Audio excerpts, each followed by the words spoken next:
All right, 5 now past the hour here on the KFYR Plus News Desk, and we are pleased to be joined with our newest segment, Carlee's Hot Mess Express.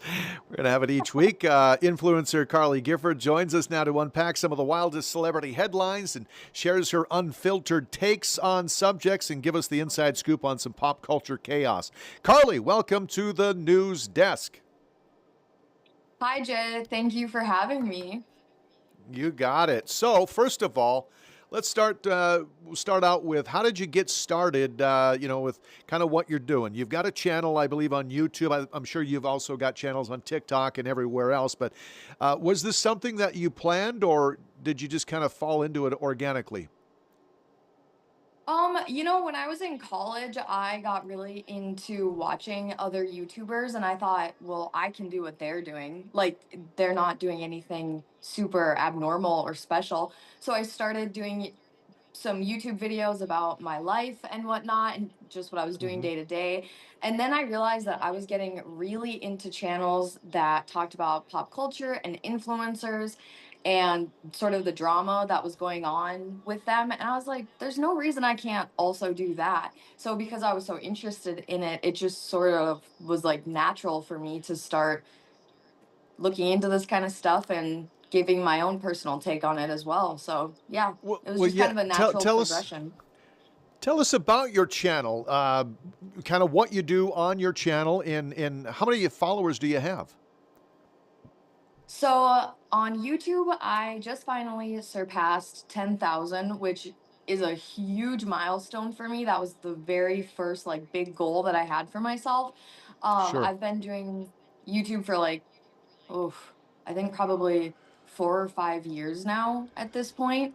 And what I do is I scroll through TikTok, I find what people are talking about, and sometimes it's about influencers, sometimes it's about full blown celebrities like Hmm. mainstream people, and sometimes it's just about someone random from Ohio that made a video and people are upset about it because they had some sort of hot take or they did something controversial and posted it online. And so I just try to explain those situations to people that maybe aren't necessarily on social media themselves. What was the moment that you thought to yourself, wow, this is kind of actually really taking off for me? I think the first video that really took off was about a comedian. Her name was, I think, Ashley Gavin. And that video reached like 40,000 views, I think. And at that time, I probably only had like 5,000 subscribers. So when I Sure. started getting views that surpassed my subscriber count, that was sort of when I was like, wow, okay, like this is pretty cool. And then when I got monetized, that was another point where I was like, wow, this is like I could actually pay my phone bill by making YouTube videos. And Good I for you. sort of thought, yeah. And I was kind of like, you know what? Even if I just am able to pay my phone bill from my YouTube payout every month, great. That's one less bill I have to be concerned about. Yeah, I mean, you can really only get bigger. How do you balance being authentic with staying on trend, with this fast moving space of TikToks and YouTubes and everything else?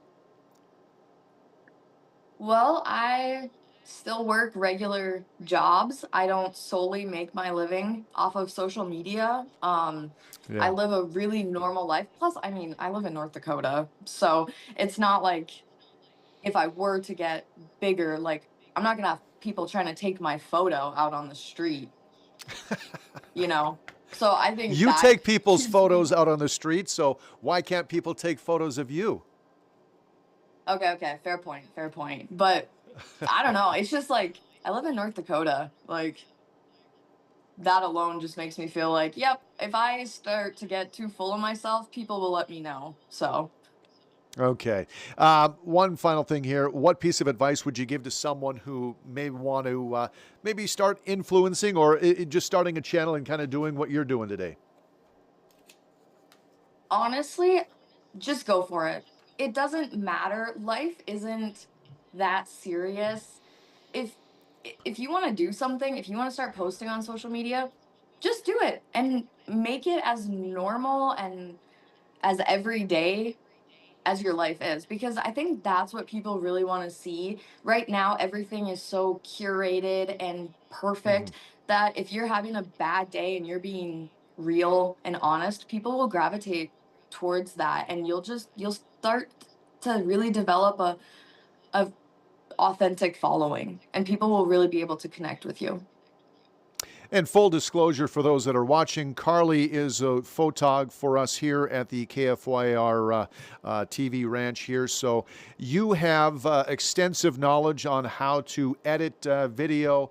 Are all of your videos live without editing, or do you maybe do a little cut and paste, or?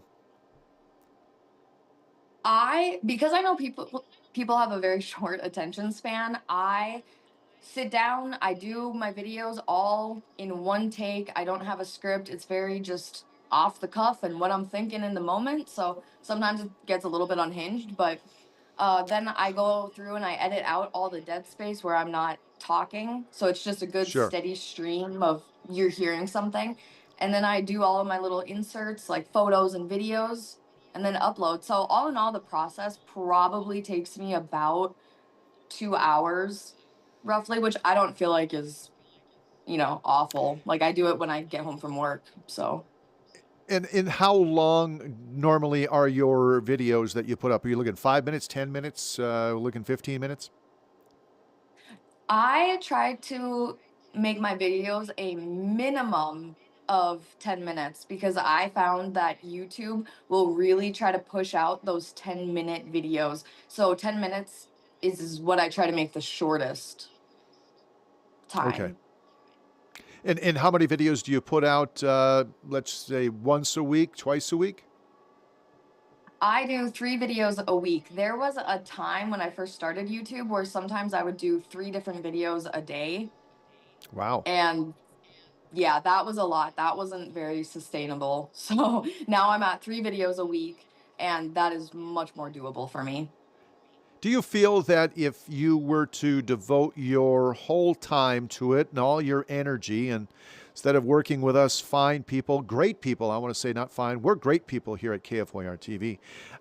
Yeah. If you were to devote all of your time to this, I mean, you could really turn it into something, or is that something you really, I mean, you'd have to move in back with mom and dad for a while? Yeah, I would have to move back in with my parents, and I don't think I really want to do that at this point in my life. Um, Yeah. And honestly, I love working at the station because I get to do what I love, which is working with cameras, and I get to Hmm. meet so many interesting people and just do cool stuff that I wouldn't be able to do, not working at the station. So Do you, I really don't foresee myself quitting anytime soon. Right. Well, and we don't want you to quit. I was just wondering what it would take for you to, if that's something that, maybe down the line, like, hey, I've got now 75,000 followers in, 5 years, or 100,000 in 5 years.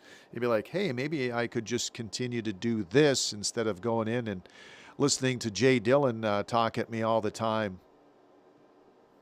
Yeah, I mean, the thought of being able to stay home and not listen to you is pretty appealing, but I do love your jokes every morning. So I think I would really miss that. But they say around 100,000 subscribers is where you're at a point where you can now comfortably quit your day job. So I've got a Okay. ways to go. Well, you're on your right track, but you've been at it for 5 years, and if this is just a side gig and it's paying for your phone, hey, that's not so bad. I mean, you devote a lot of time. You say 2 hours each video, so you're probably looking at about 6 hours each week. That's not so bad, right? It's not like you're doing anything else besides maybe kicking the cat or something. Yeah, exactly. And that is one of my hobbies that I tell people. I love to kick cats. No, I'm more of a dog person, Jay. You know this. Well, that's why I said you kick cats, because you're more of a dog person. You walk around the neighborhood and kick everybody's cat. Okay, well, listen. So we've established that Carlee, in the Hot Mess Express, we've established that she knows what she's talking about. This is what she does, and she does it quite well. If you want to check out her videos, give the folks watching, where do we find the videos? So on YouTube, if you just search my name, Carlee Gifford, I am the only one that will pop up with that name. So I have that on lock. Okay, good. Okay, well, there you go. Check the videos down. So this week, we've got a couple topics. Zach Bryan, I'm not too familiar with Zach. I know some of his songs, some of his music. I know that he was going to get into a fist fight here recently. He's kind of, I don't want to say a wild man, but that's what it kind of reminds me of, right? Apparently, he just tied the knot with someone he wasn't publicly dating for a year. What's your take on this whirlwind romance? Uh, so I think that he probably got married in a rush because in the like at the 3 month mark of him dating a woman, that is when things are still going like exceptionally well. It's around the year mark where he starts to get a little bit controlling, and his Wow. girlfriends and his relationships just tend to go down the drain. His first marriage only lasted a year. Then his next big relationship that we saw with Brianna Chicken Fry, who is also an influencer, that lasted a year, and then he broke up with her over Instagram, and she did not know that they were broken up. So I think around a year is when we'll see this marriage really get put to the test, and I kind of feel like he's just trying to get away from that reputation of having these like very public breakups. Yeah, I mean, he's been called toxic in past relationships. Um, Chicken Fry, the gal that he was with, wasn't there some type of controversy that was going on there with him? So with her, he had offered her $12 million to sign an NDA to just not talk Yeah, about their relationship in the public. Yeah, and she didn't sign it. And I think his past relationships, the past girls, have signed the NDA, but she didn't. So then she started speaking out about him, and like his ex-wife, she started liking Brianna's videos and kind of interacting with them, and so people were like, oh, this must be a trend with him. Like if she's kind of agreeing with Brianna, that must yeah. be what she kind of went through as well. Why do you think fans are so invested in his personal life compared to, other artists? Is it because he puts everything out on Front Street or I think it's because he's someone that you just kind of love to hate. Like, I like his music, I think his music is great, but uh-huh. him as a person I'm maybe not such a big fan of. And I think it's because his relationship with Brianna was so public, and the fact that she didn't even know they were broken up, like she found out over Instagram. And Hmm. that really drew a lot of people in, I think. And then she made so many videos about the situation, and that like it turned into almost a series that people were binge watching. Oh, wow. Okay. Well, like I said, I don't know much of it. I have heard a few of his songs, and I feel like they're actually pretty good songs, pretty good music. Is the guy? He's talented. Obviously, he doesn't get a record contract by not being talented. And you say his music is pretty good. Well, how is he sitting on the charts as far as because I don't follow country music anymore. I was a country DJ for 27 years or so, and that was last time I spun a record was 3 years ago at least. So, and he was not on the radio then. No, I think in the last 2 years was when he really started to blow up. And at first, he was more of an underground artist. So if you were really into country music, you knew who he was, but he wasn't necessarily on the radio. And I don't know, as soon as he went mainstream, I think it just kind of all went to his head a little bit. I don't know where he's sitting on the charts necessarily. Um, Okay, I don't really listen to the radio a ton, but I sure. I think he's up there. I mean, people will say he's their favorite artist. He's one of those guys that probably he got his start from videos as well, right? Singing TikTok videos and songs, and people are like, "Dang, he's pretty good. I really like that song," and then it just kind of built steam from there. Yeah, and so actually he was in the Navy when he started releasing videos and whatnot, and then he was honorably discharged so that way he could pursue his career. Oh, I didn't know they do that. Interesting. I didn't, yeah, I didn't know that either, but I guess Huh. when you're as talented as Okay. him. We will definitely, if anything happens with this, I guess today is the 7th of January. Well, 2026, January 6th of 2027. We will circle back and we'll find out if Zach and his gal, do you know her name? Samantha Leonard, and she's an influencer too. People don't know anything about her. Like, she has an Instagram, but it's hard to figure out what her job is, if maybe her parents are a little wealthy and that's how she's living. I don't know. Well, if she's an influencer, nobody knows her. She's not doing a good enough job, I guess, right? You would think that now that she's got this somewhat of a bit of fame tied on to a guy who is quite infamous, you could probably say, I would be using him, at least if I was Samantha, to get my name out there. Oh, me too. I mean, there's no shame in my game. I would fully use his name. But what's really weird about Absolutely. Samantha, yeah, why not? Samantha looks almost identical to Brianna. And that's the part that really throws people, is how similar the two girls look. So it's like, is he trying to sort of cover up his past relationship and just use her as Samantha almost as like a placeholder? Mm. Yeah, that's weird how sometimes that happens, right? Sometimes you see it more Hmm. in guys than I think you do with women, or maybe we're not even looking at that side. But I've I haven't done it, but I've known other people, and as you mentioned, where one guy will be dating a gal with, she's a dark-haired brunette, dark eyes and dark complexion. His next girlfriend, brunette, dark eyes, dark complexion. He's got that one certain type. Have you noticed that? Yeah, I have. Or when people do a complete 180 and date the exact opposite, Uh that's huh. always kind of wild to me too, where I'm like, wow, you really either you don't have a type or that last relationship was so traumatizing to you that you're like, you know what? Let's try something completely different. But that's not the case for Zach. I mean, he pretty much just went to the Brianna factory and picked up another one. He looks like he did. I'm one of those guys that, hey, beggars can't be choosers. Oh, she's talking to me. Boom, you're my girlfriend now. Wow. Good for you, Jay. See, I definitely don't have a type. As long as you're funny, I'm into you. If you can make me laugh, I don't care what you look like. Perfect.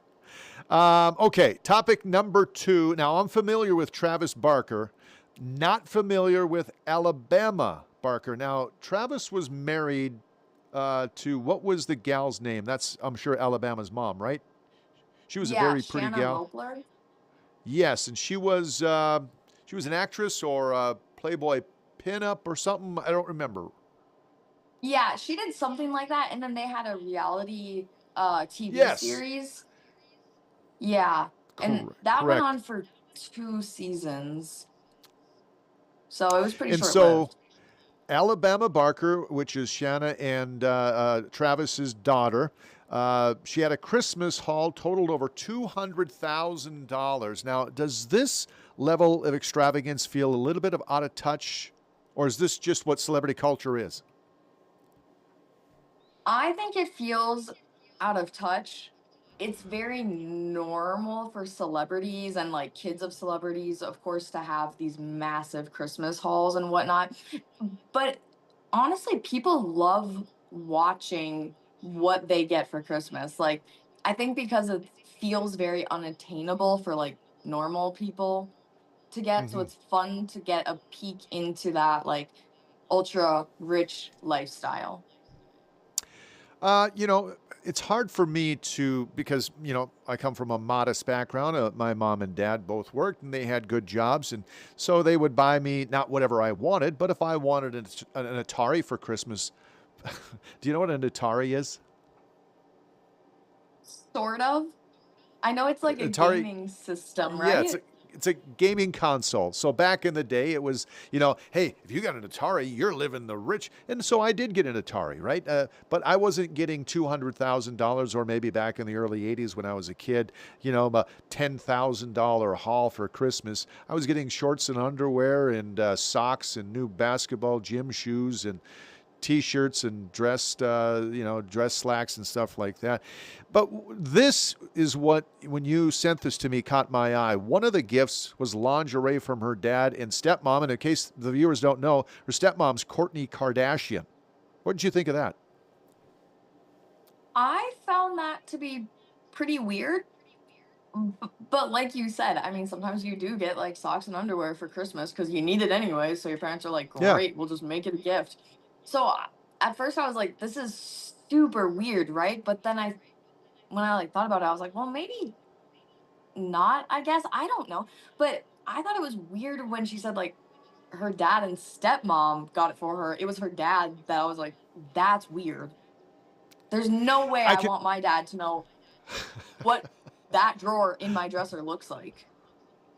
Yeah, totally understand that as far as women are concerned. I have daughters that are going to be 25 here in the next few weeks. I'm not buying them underwear. I buy them socks every year. I buy them a pack of Nike socks. They love it, and they look forward to it every year. But the underwear, I stay away from that drawer. Now, guys, on the other hand, you just pick up a pack of BVDs. Boom, you're good. Thanks. But I'm sure Travis wasn't out at Victoria's Secret or another negligee place or lingerie place to buy this. I'm sure it was Kourtney. And it's probably Kourtney's line of, underwear. So the store was Agent Provocateur. So that tells you it's not a place that you or I are gonna go to, Jay. But Okay, you're right. yeah. Um, but yes, she did clarify that it was Kourtney that picked it all out for her, and then there was a saleswoman that also helped like tell Kourtney what her style was and whatnot. So it's like that made it a little bit better, but still, I was like, I wouldn't want my mom to do that. That would just feel weird. And like, Yeah. these aren't just your normal underwear. It's like bodysuits, and it's a little bit more provocative than just like your fruit of the loom. We should mention Alabama. How old is she, roughly? She's 20. Okay, so she's 20 years old. She's not a minor. She's not 16 or 17, but she is 20 years old. Okay. Do you Right. feel that flaunting these luxury gifts like this from influencers is harmful to some of the young fans? I do, because I think it's getting so normalized that now kids don't really understand Mm-hmm. how, Mm-hmm. I almost want to say like how money works. Like they don't understand that's not normal for someone to get, $200,000 worth of Christmas presents. Chances are your parents can't afford that. So I Exactly. think it sets like unreal expectations for kids that just don't understand yet. Absolutely. And social media plays such a huge role in pressure for influencers, doesn't it? I mean, they want the views. So what are they going to do? They're going to go over the top. I got a $200,000 roll. So boom, I'm going to go ahead and show everybody. Even though if there was no such thing as the internet in 2026 and nobody saw Alabama Barker, I'm sure she would probably get a pretty nice Christmas. Let's not be naive about it, but I don't think she's going to get a $200,000 haul. Yeah, I don't think so either. So in the early days of YouTube, when posting a Christmas haul was like the new trendy thing to do, there were YouTubers that came out and said, yeah, all those things that I bought, it was just for the video. I went and I either returned them or wrapped them up again. And so but like they needed to get their video out first to get Right. all the views that they could. It was all about like being the first to it. So when they came out and were like, yeah, no, sorry, it was all fake. It's like, yeah, we're kind of losing the point a little bit, I think. Like YouTube is supposed to be more real than like TV. So, Yeah. Yeah, I can honestly see that. We're going to have to close her down. We've got weather coming up here in just a moment. But Carlee, real quick, like Mr. Beast, your thoughts on Mr. Beast? Oh, I don't know. At first I thought he was okay and fine, and like 13-year-olds seem to really love him. Now I kind of think that it's all a little too performative. I've heard that some of the goodwill acts that he does is just for the camera, which I Hmm. don't, I mean, Hmm. obviously none of us like that. If you're going to do something good for people, first of all, I don't Right. necessarily think you should be putting it out there for everybody to see. I think you should want to do good things just for the sake of being a good person. So, yeah, I'm kind of lukewarm on him. Okay, okay. He seems to be doing it right, though. He seems to be one of the richest influencers, if not the richest influencer out there at this time, right? I think he is the richest now. Like, I think he's Yeah. broken records for making more than anybody else has on YouTube yet. So, good for him. He's got it figured out, man. He knows what He people want to does. watch. All right, Carlee. Well, thank you so much. Appreciate the debut episode here of Carlee's Hot Mess Express, and look forward to finding out what else you got that you're going to be digging up for us here soon. Again, tell the viewers your YouTube channel address. So on YouTube, you can find me if you just search up my name, Carlee Gifford. It's with a C and two E's.